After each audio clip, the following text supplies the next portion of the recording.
I want to tell everybody that no matter what you do, it's gonna have a consequence, right? Good or bad. So you get to choose what action you will take. So never take that for granted, because what you do and before you've done that, there's a certain moment between it, in which you get to choose. And that choice is powerful. And that's what I've learned in my life, that in that moment lies everything. So I want to tell everybody that no matter what you do, it's gonna have a consequence, right? Good or bad. So you get to choose what action you will take. So never take that for granted, because what you do and before you've done that, there's a certain moment between it, in which you get to choose. And that choice is powerful. Hello, this is Shadab Mughal, your host for today, and this is another incredible episode of Fearlessly You, where you get to meet incredible women with extraordinary stories from all around the world. And today we have with us Izzah Zaineb Siddiqui from Pakistan. So without further ado, let's welcome Izzah. Hello, Izzah. Hi Shadab, how are you? I'm great. Thank you so much for asking. How about yourself? I'm very good, thank you. I'm pretty excited for this episode. So am I, yeah, let's see how it unfolds. Yeah. So let's see. So Izzah, would you like to introduce yourself to our audiences? Sure. Okay, so I'm an employer branding consultant. I work with the Talent Accelerator. You know, when I say employer branding consultant, a lot of people don't understand what that means. So I'll just go with HR consultant. And yeah, I am a mom of 3. And I think that's something that I should say, you know, whenever I start introducing myself, I always come up with, okay, this is what I do in terms of work. But I would say that my real and my foremost identity, as I like to say, is that I'm a mom, and a mom of 2 boys and a girl. This is beautiful. Thank you so much for sharing, Izzah. So we were talking off camera and you were sharing your definition with me regarding what fearless being seems to you. So I would like you to share your definition of being fearless to our audiences. All right. So, you know, I actually did a bit of thinking, you know, because I was like, okay, so this podcast is about being fearless women. And I was like, hey, am I fearless? You know, I asked myself that question. I was like, okay, but then what does fearless mean? I think fearless, and I think a lot of people might not agree with me because I'm completely going against the narrative, that fearlessness means that fear is not absent, you just overcome it. I tend to disagree with it. I think fearlessness is exactly what the word is saying, that you are just unafraid. The fear factor is either non-existent, or you're so confident that even if it's there, you are unable to see it or feel it, right? And which is why it's so beautiful. And I think that's what people need to embrace it with the essence that fearlessness is exactly the absence of fear. Yeah, that's a beautiful definition. I always say to my clients even and to people around me that fear is something that is your defense mechanism or coping mechanism of a brain. It will always be there, and it has really saved the human species from all around the world to survive in this world. But fear will be there around. It is anyway you are showing up to the world, fear will always be there. That's how you become resilient. So thank you so much for sharing your definition of being fearless. So let's dive in deeper into the concept of being fearless into your own life. Has there ever been any time in your life where being fearless was the only option for you? Yeah, absolutely, Shadab. Like, I think multiple times I've had to show up as fearless as I could be. But then again, it brings me back to my point that to be fearless, you have to be, and this is something that I'm saying now, but this is what I meant before too, that to be fearless, you have to be brave first. And on multiple occasions where I say that I was fearless, I was actually being brave. And that's what it is, you know. In my life, and I think in everybody's lives, they do go through series of events when they're, you know, either they're in their identity as maybe as a sibling, as a daughter, as a son, as a friend, that they have to step up their game and they have to just show up, regardless of the fact that they're being afraid, regardless of the fact that they know that there are going to be consequences of whatever actions they're going to go along with. But then showing up is what matters, right? So in my life, the first time I had to show up, you know, with a brave face was when, you know, and this will be a very surprising thing. This is the first time I'm saying this on camera. Was when I first went on the stage as a kid, because I was very nervous as a kid. I always used to have like really cold hands before going to the stage, and I always used to have that problem when you are speaking fine, and then just the moment when people start listening to you, you're like, okay, you've lost track of your thoughts, you can't say a word, you're stuttering and all that. So the first time, this was probably in grade 3, I remember very clearly. If this was Ma'am Sabahat this is my math teacher, and she was like, "Listen, I talked to your mom, and she really wants you to go on the stage and deliver a speech of sorts." And I was like, "Why would my mom do that to me?" But then I was like, "Okay, let's give it a try," and then I did that.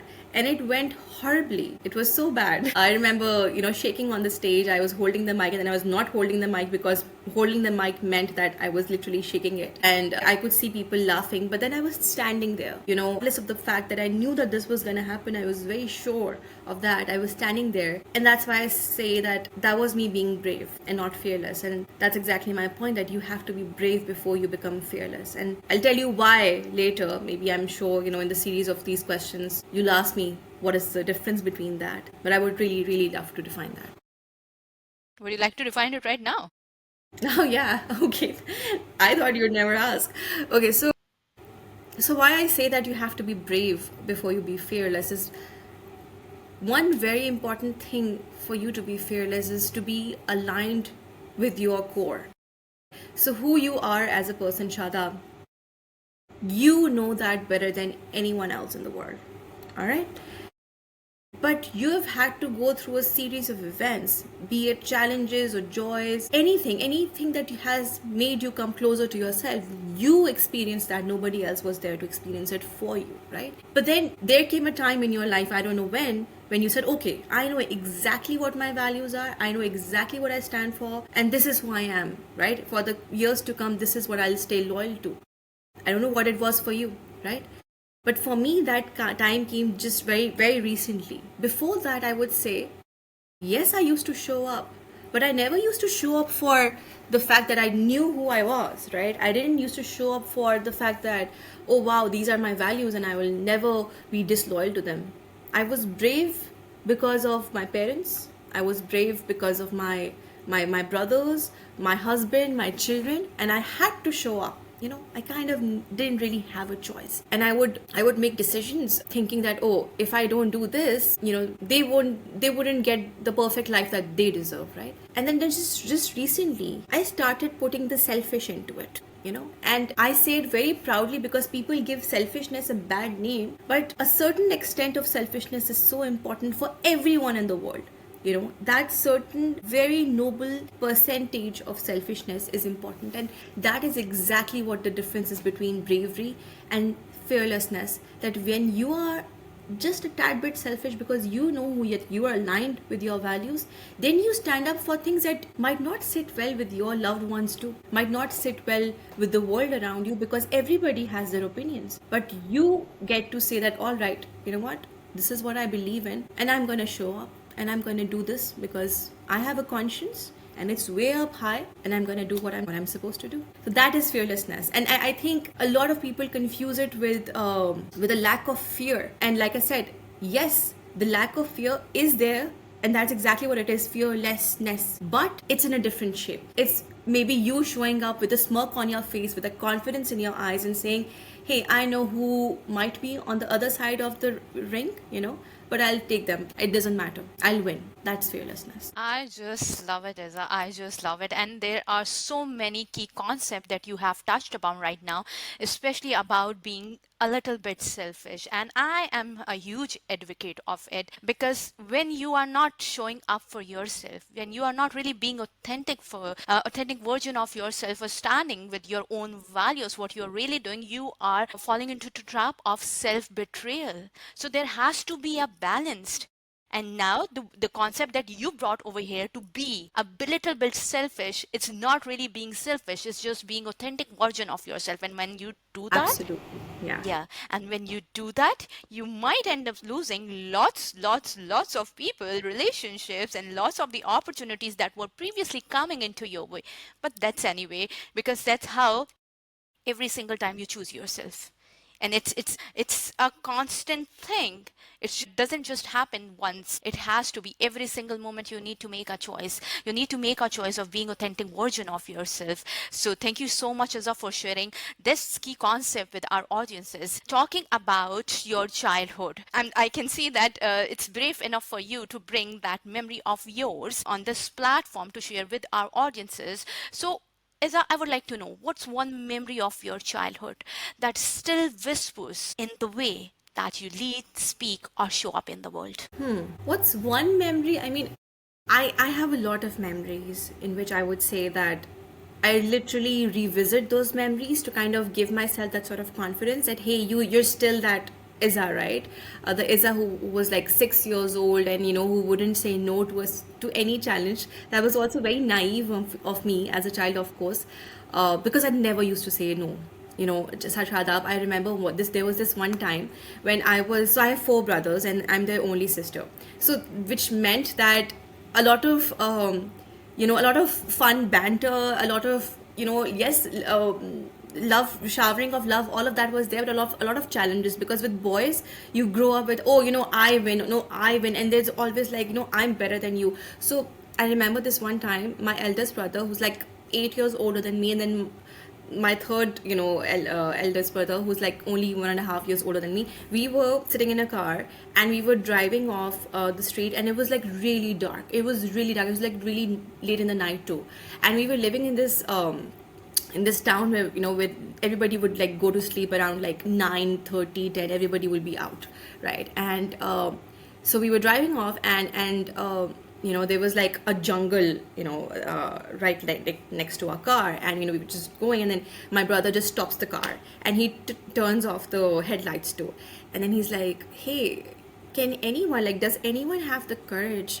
to go inside this jungle of a park? It wasn't really a jungle, you get it, like it was like a very like thickly populated, like in terms of trees, park. So he was like, could anyone go there? And it was so dark, Shadab, I tell you, it was so dark that if you could see fireflies like easily. If there was one, there wasn't. So he was like, I was like, you know what, I'll do it. And he was like, no, I was just kidding. And he was just about to start the car again, but when I just jumped out of the car, I was like, no, I'm gonna go. And he was like, he started screaming, like, listen, you can't go, Izzah, and there were like wild boars in that town, okay? So he's like, Izzah, there's wild boars over there. I was like, I don't care. And I just kept walking, and I'm just walking inside that jungle, kind of like a park, and then he had to like bring the car inside and to stop me, and he was like honking the car, and then he switched on the headlights for me, that just you're being stupid, you're not being brave, you're being stupid, come back. And then I came back and I had won the challenge, and then I felt very proud of myself, and I was like, okay, so when I think about it now, I'm like, that was obviously very, very silly, that was very foolish, very naive of me, yet there was this certain tinge of fearlessness in it that said that I can take on anything. You say it. I can make that happen. So I love that, so I do revisit these memories, and I'm going to take some confidence from here, some bravery from here, some, humility from here, and then, I meditate on that. Love it, love it. And I just again love the concept of, taking little bit from every experiences of yours and then showing up today in whatever platform you are showing up. So thank you so much. And to be very honest, it was scary yet bold. Yes. So talking about boldness, Izzah, so as a teenager, what was the boldest thing that you have ever done that nobody really noticed, that really changed something inside of you? Okay, so I have a very different answer to this, because when we say bold and fearless, what comes to our head is something an example that I just gave you now. Something that is bold enough to make someone say that, oh my god, bold, but still very foolish. Why would you do that to yourself?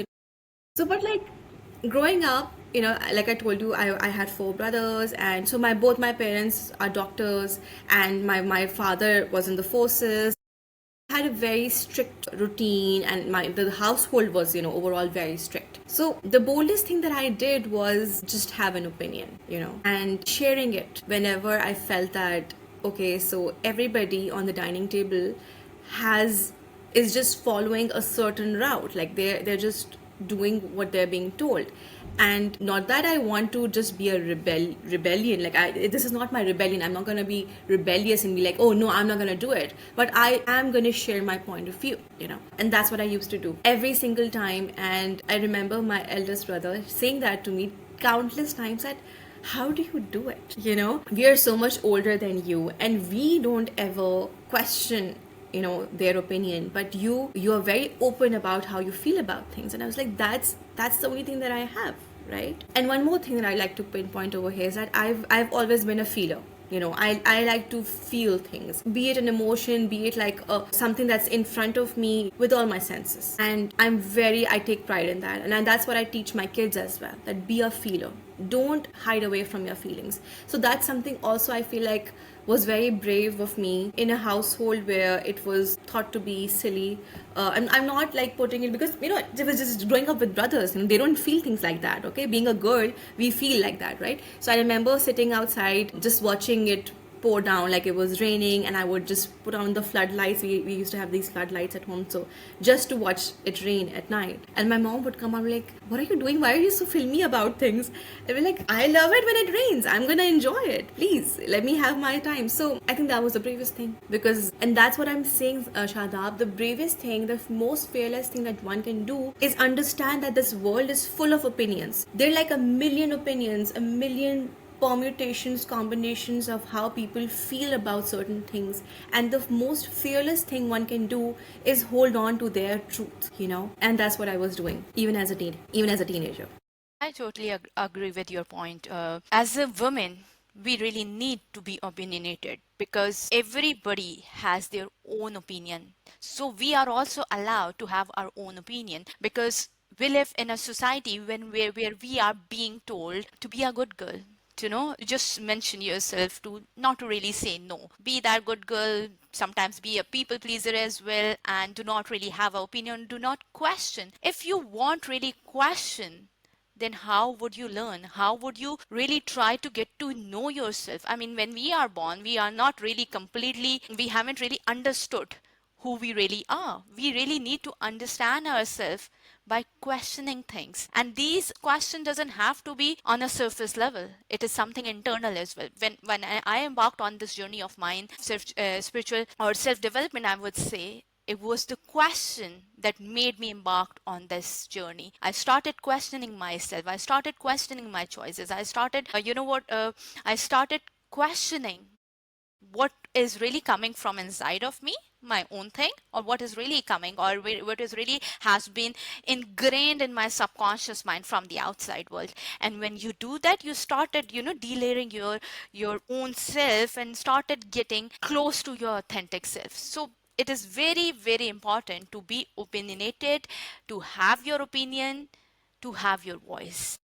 So, Izzah, you are talking about that you always had your voice, and your brother used to question how do you do that. So, when did you first realize that having your own voice were making other people uncomfortable, and what was your reaction towards this feeling of yours? So I'll tell you this, Shadab, that yes, I always had my voice, and this is a bit of an emotional answer, so I'm going to try to be grounded.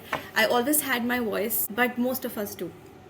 All right, because God has given us a voice, so we're born with it. We have our own opinions because you very rightly said we go through a series of events, and those experiences shape us up, and then we have our own opinions about things, right? I used to lay it out in front of people. I used to tell them, but how? That is the most important part. The how part of how are you just putting your message across. I was very timid in that regard. I would say that, okay, so I want this, and then again I'm like, oh, but then it's all right if it can't be done, maybe it can be done by like this or that, and then eventually I'd be like, you know what, but it's fine, it's all right. So yes, I would put it out there, but in a way that it will be very easy for the other person to just shrug it off. So I mean, to answer your question, I found my voice way later, and that was probably when I decided that I wanted to marry the guy that I wanted to marry.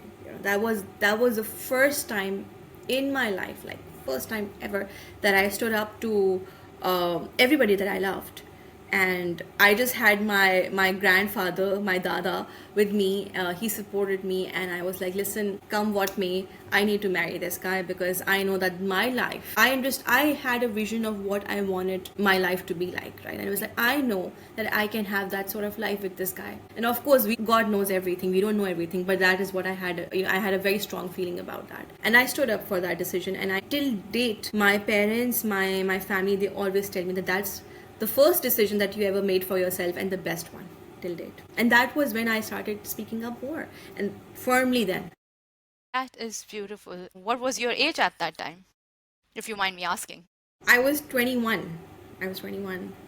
Yeah. 21. Wow, that is beautiful. So my next question would be a build up on that. In your 20s, what were you really building on the outside as well as you were building on the inside?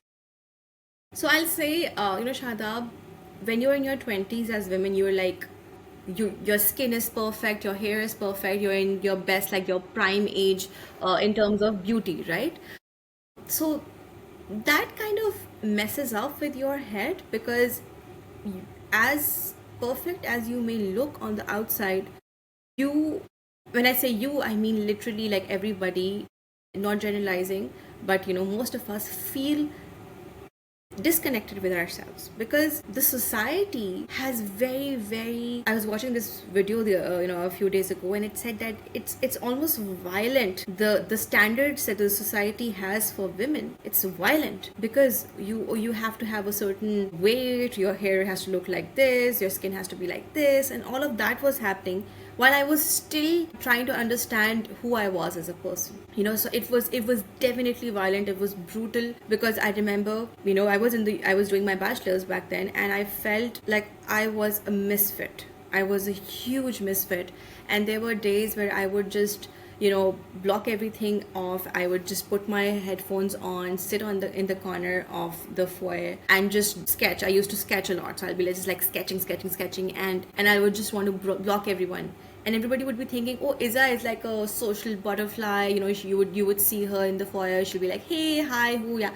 But I really didn't only. I had just one best friend, right? And she was the fearless one. I was the brave one. She was the fearless one because she had achieved that level of bravery, that she was the fearless one. And I would be in her shadows. I'll be like, okay, so for like you're the superhero. I'm your sidekick. So, and I always, wherever I'd go, I'd have a superhero and I'll be their sidekick.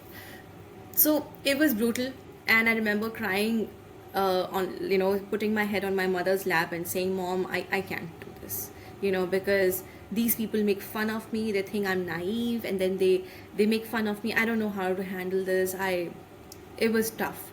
But I think later, when I decided that, oh, I want to marry this guy, and then I started getting that certain level of fearlessness in me, then I was like, okay, you know what, screw them out. I can handle it. And eventually, because I feel like a lot of that was coming from, again, now this time, my husband, my then fiance wasn't a superhero. He himself was someone who was very calm, very like relaxed. He was like an ocean, right? And I was always like the fire, calmed my nerves, and he made me feel like nobody really gives a damn, so just be yourself. And I think that's what I learned from him, and that's when I started feeling like, okay, my core is what I need to focus on, and all of this, God gave me whatever, and I can handle that, but my core is what I need to be in sync with.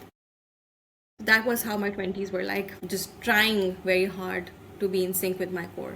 Yeah, I agree with that. And I again just love that you brought this concept of the standards set by the society, especially the beauty standards. Because when you are in your early 20s and even the late 20s, there is a benchmark that you have to meet. Either it is related to beauty, it is related to the timeline of your life. Okay, you need to really get married, you need to finish your studies, you need to have certain kind of job, you really need to have kids by this age. So these are the standards really that has been really set up by the society. And with women, this thing is like it's a quite pressure, I would say. And the external pressure, it really puts us into the zone of the internal pressure. Now we are the ones that starting pressurizing ourselves on the internal basis to to match the standards of the society. And that's how we really need to understand that this is not really who we are. We are a unique soul on this earth, and we have our own journey. And I just love that you mentioned this thing. So I am really surprised about that. At a very early age, you talked about your childhood, teenage, the early 20s, and you're talking about the big stuff like it is coming from the society, and you used to tell to your mom, this is not something who I am. So you really used to think about who you really are. So what part of you really resonated with the people in this journey of yours, and what part was something that they really, they never get to see? Yeah, that's a beautiful one. So I don't think I know that. So my grandfather, my dada, was someone that I looked up to, was my best friend, and was the best teacher I ever had, right? So the part of me that resonated with the people around me, it was mostly my dada. And I always felt like no matter what I go through, no matter what happens to me, this person is always going to be just like an inch behind me to hold me. I can fall back, with the trust that my dada is always there to catch me. So I think I was very, very lucky in that regard, because not many women have that safety net for them. And that said, like, my parents were, amazing role models in that regard as well. I saw how strong my mother has been. She had 5 children. I can't even imagine. I have 3 and I'm like going crazy. So she had like 5 children, and I remember, she was a doctor. She was working, and she had, and all of us were really good with our studies as well. So I don't know how she did it. I asked her, but like, I used to get strength from her. My father, again, a very, very strong guy, very strong nerves, and always very focused about work. Again, a doctor, so like studying all the time and all of that. So my brothers, again, a whole new different hallmark of strength. So yes, I had a lot of people around me to get strength from. But then your other part of the question is, what I did not resonate with was that strength came at a price, right? So if you are strong, that means that you don't cry. So if you're strong, that means that you have to have a very strong face on the days that you are facing adversity, on the days that you really don't even feel like yourself. And that meant that there was no space for vulnerability. And I was always a very, very expressive soul. If I was feeling something, I'll say it.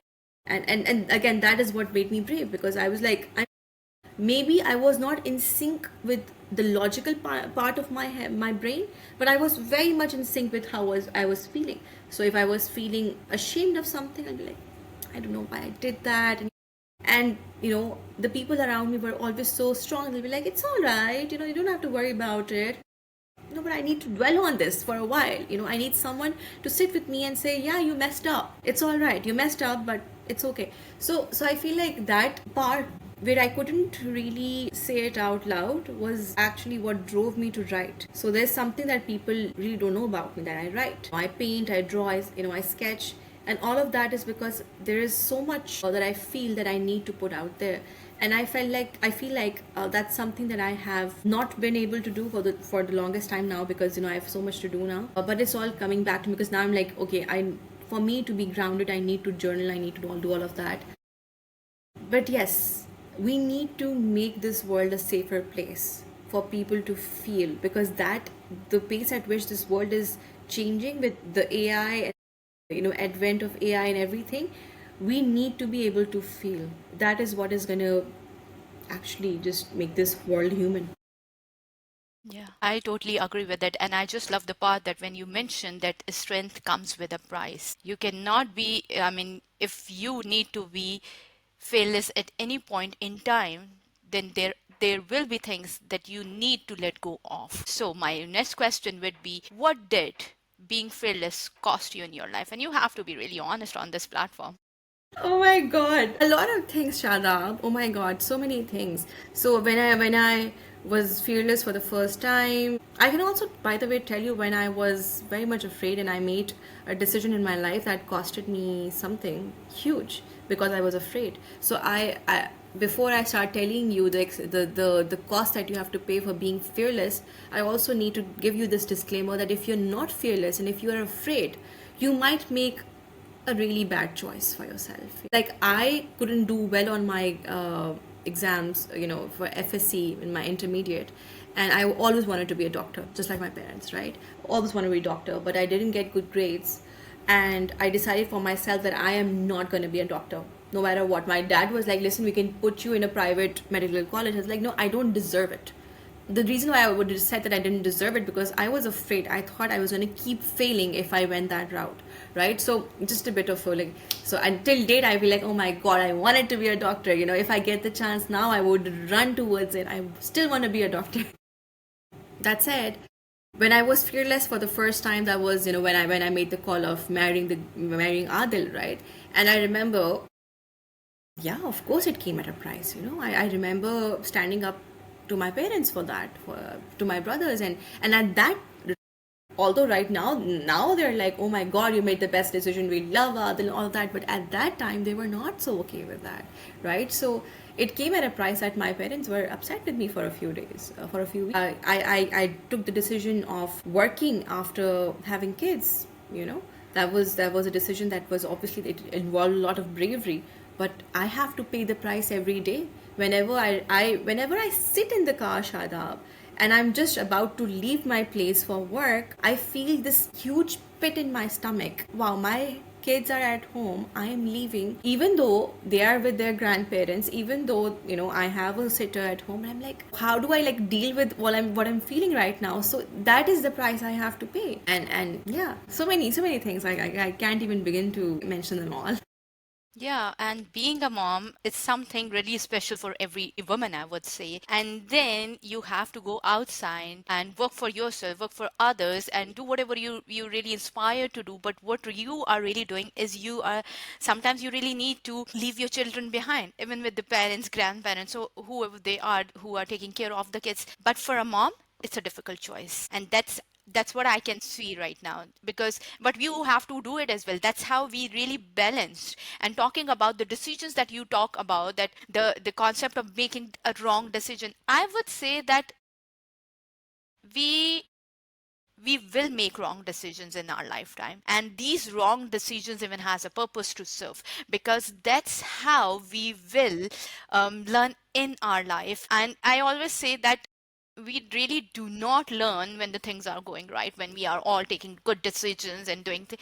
We learn from our mistakes. We learn when we are making bad decisions. We learn when we are making lots of mistakes. We learn when we are being rejected, or when the things are being delayed, because that's how things are working on a greater scheme behind our conscious awareness. So every single thing that we name as negative, or wrong decisions or mistakes, it's really a building block.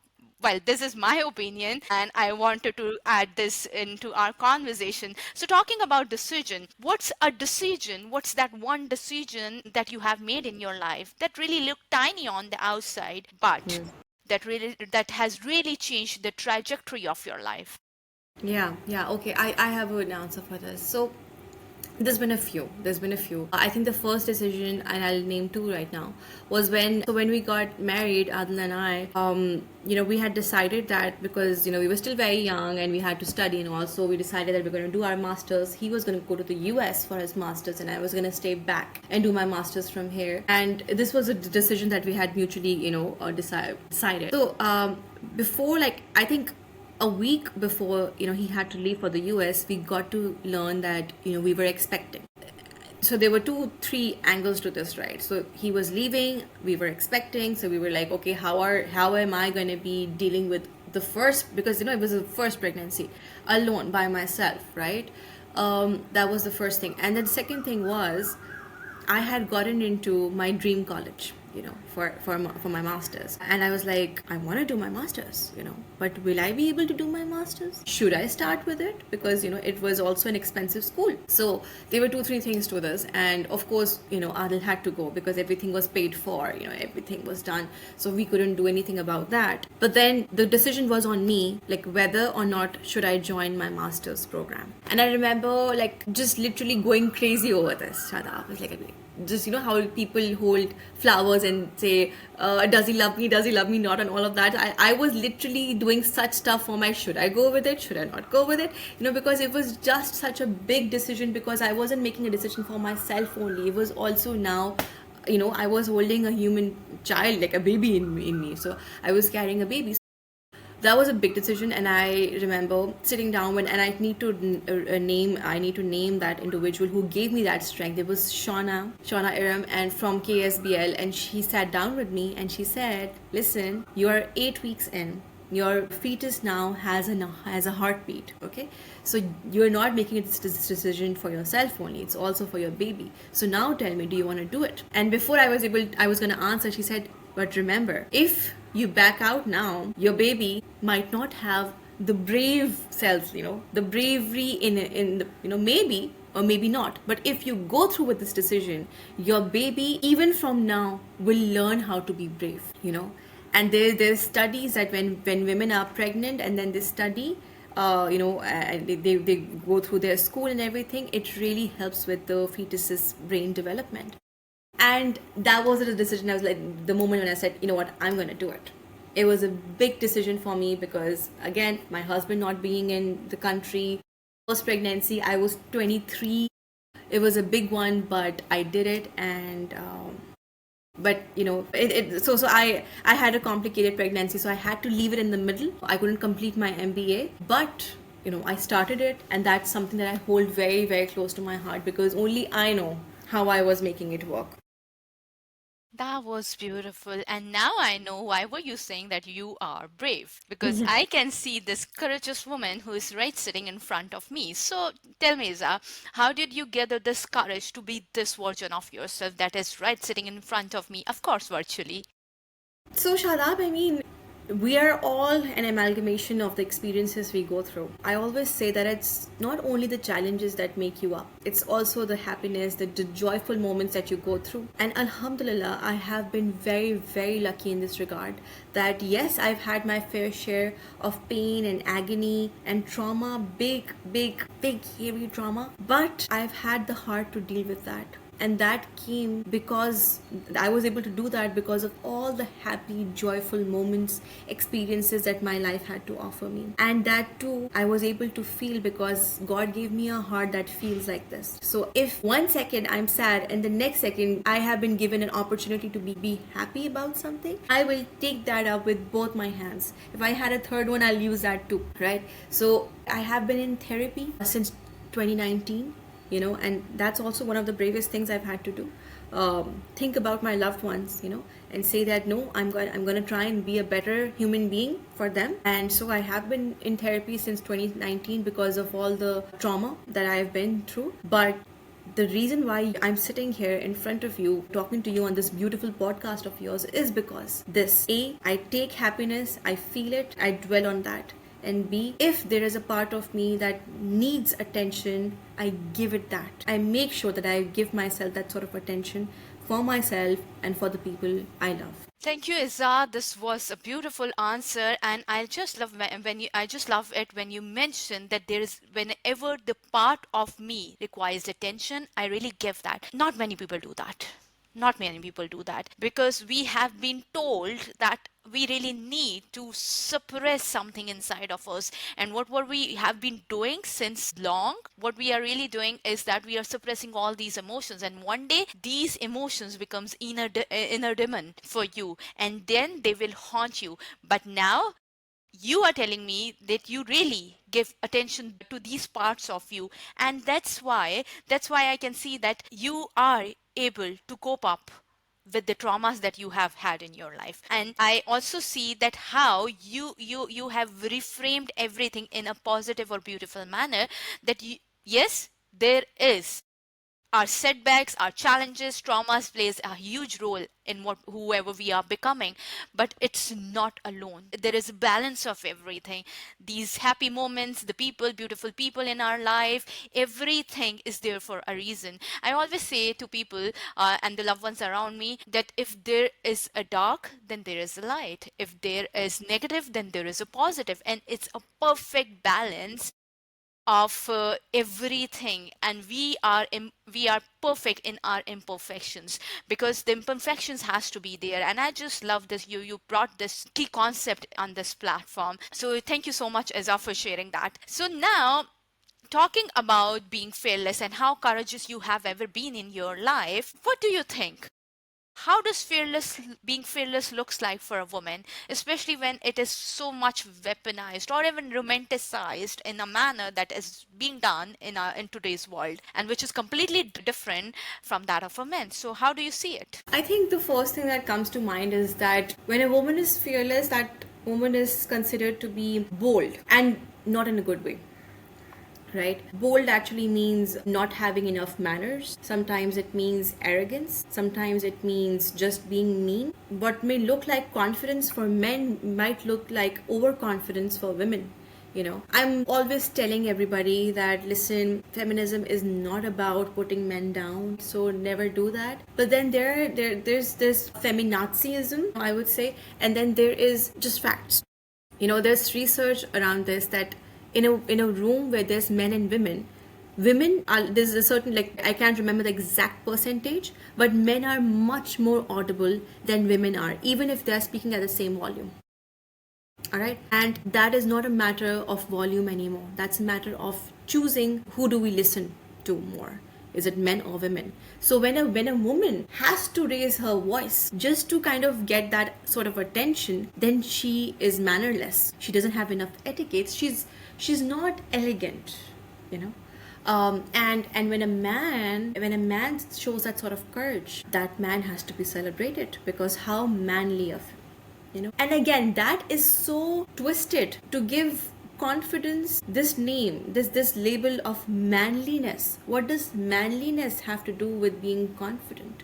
And why can't a woman be confident or be fearless without having to be labeled as not elegant?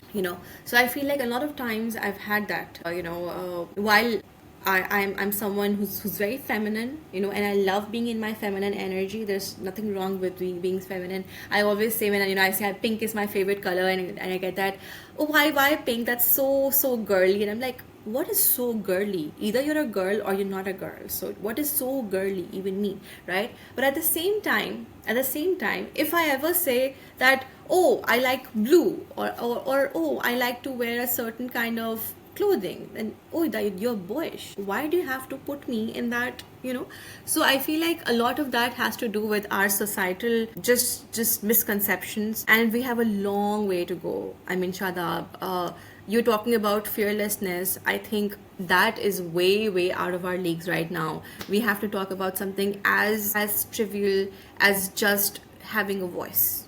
And if we all work on it as a community, maybe one day we'll achieve it. Yeah, you're right. And we do have a long way to go. It's Yeah. just that we really need to first create awareness regarding it, because now there is a need to create such awareness, and then only we as a woman will get to know that we do have a voice. And we really do not really need to deplete other people energy, or the we really do not need to put men down. I mean, as I said, there is a perfect balance of everything. So if there is a male, then there is a female. So we are different, and we are equally important in our own genders, in our own role. So yeah. So yes, Izzah, my last question before we really wrapped up this session and get into the last fun questionings. What's something that really scares you, but you show up for it anyway?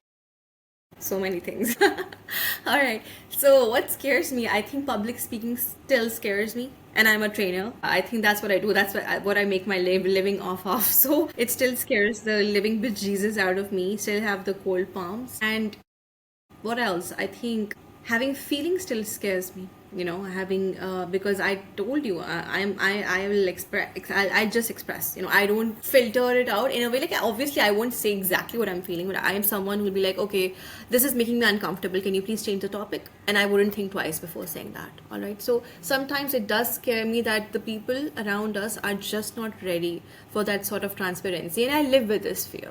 I'm like, okay, so I'm gonna say it, but what if this person feels bad? Of course I'm gonna say it anyways, but still. What else? I think, oh, I'll tell you this, by the way, I'm scared of driving, and that's on my agenda. Yeah, I need to start driving. I learned how to drive, and then I let it go because I was like, the traffic in Karachi, it's crazy. So I'm like, okay, maybe I'll start again later. I'm scared of, I love ocean, I love the ocean, I love every sort of water body, and yet I'm scared of swimming. So I need to learn how to swim. That's on my to-do list as well, to learn list. I feel like all of this, I'm really excited and very much looking forward to it, because like I said, although it is something that makes me afraid, it is also something that makes me very, very excited. And there's a difference in showing up and, really dying inside your heart, or showing up and having that smirk on your face and having the confidence like, okay, it's gonna maybe kill me, but let's have some while we're at it. It's beautiful. And thank you so much for being vulnerable, Izzah. I just love this episode. So I'm excited when it will be coming online. So let's just wrap up this episode with some fun question. It could be just one liner or maybe two liner, whatever you are comfortable with. So my first question would be, what are the three adjectives that really best describes Izzah? Stubborn, very stubborn. I don't know if it's an adjective, it's not, but it's a word that describes me. I'm a feeler. People say I'm a hugger and all, so I'd say I'm a feeler. And what's the last one? I think I have a nurturing energy, so I would say I'm a nurturer, if that's a word. You have missed the very important one, a brave woman. Thank you so much. So yeah, Izzah. So who are the fearless women who have really inspired you in your journey? Oh, her 110% my mom. The bravest woman I know. My mom is exemplary, She's someone that I visit inside my head every time. I'm like, okay, so I need some courage, mom.